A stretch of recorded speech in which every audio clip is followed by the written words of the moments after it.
You want to know what people hate? People hate PDA. And, well, that one guy at the gym who, always does these really intense workouts, and he's super buff and sweaty and gross, and whenever you see him, you always blink on his name, and you're like, hey, and so you try to make awkward conversation, but you can't remember his name, so you're like, hey, Tim, and he's like, wait, who's Tim? And he's all buff and sweaty and gross, and it gets really, really awkward really, really fast, so you're like, got to go. Yeah, people hate that a lot. But you know what people don't hate? People don't hate rice. Most people would know rice as a food for which people in Asia would eat and use it for things like sushi, spam musubi, rice porridge, rice pudding, and other types of food.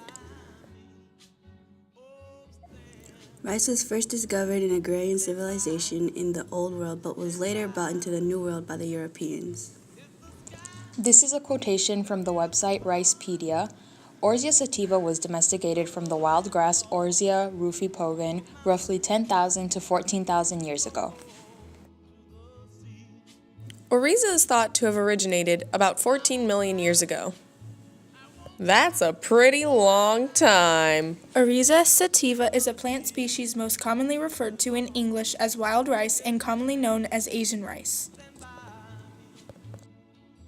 This quotation is from a website called Mariner's Museum. By 4000 BC, rice has become the staple crop of Asia. Native Americans also harvest a coarser wild rice that grew in marshes.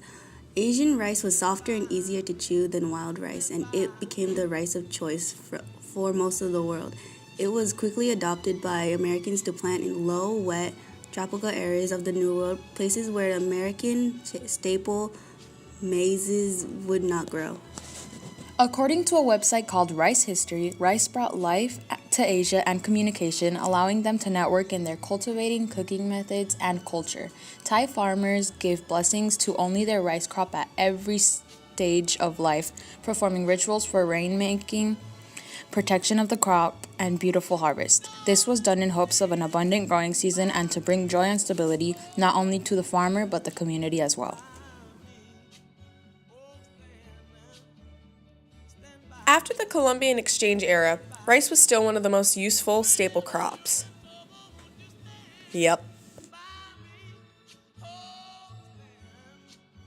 There was a negative effect of rice, more of it when it is just still seeds. Rice seeds from storage may carry seed-rotting microbes. These microbes may have been carried into storage from fields in the previous season. Moreover, secondary infection can also be caused from soil or water. Certain environmental conditions, such as puddled spots, also favor seed rotting. When the seeds get a disease, then it will die, which could lead to starvation to a civilization. Rice mostly changed the world in a positive way because it has fed more people over a longer period of time than any other crop from as far back as 2500 BC. As said from a student from UC Davis, about 3 billion people, nearly half the world's population, depend on rice for survival.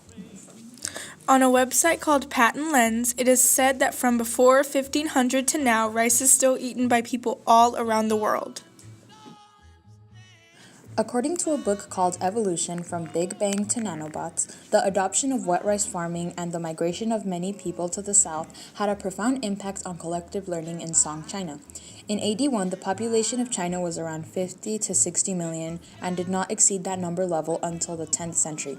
During the 900s and the 1000s, Yangtze River Valley to a farm rice raised the carrying capacity of China from 50 to 60 million to 110 to 120 million, with the record high population densities of 5 million people farming an area of 40 by 50 miles. By the year 110, this constituted 30 to 40% of the population of the globe, compared to all of Europe's 10 to 12% as it just entered its great leap forward. Rice is an important part of the world because it has been one of the most staple crops, leading it to an increase of population, having more networks, having more collective learning.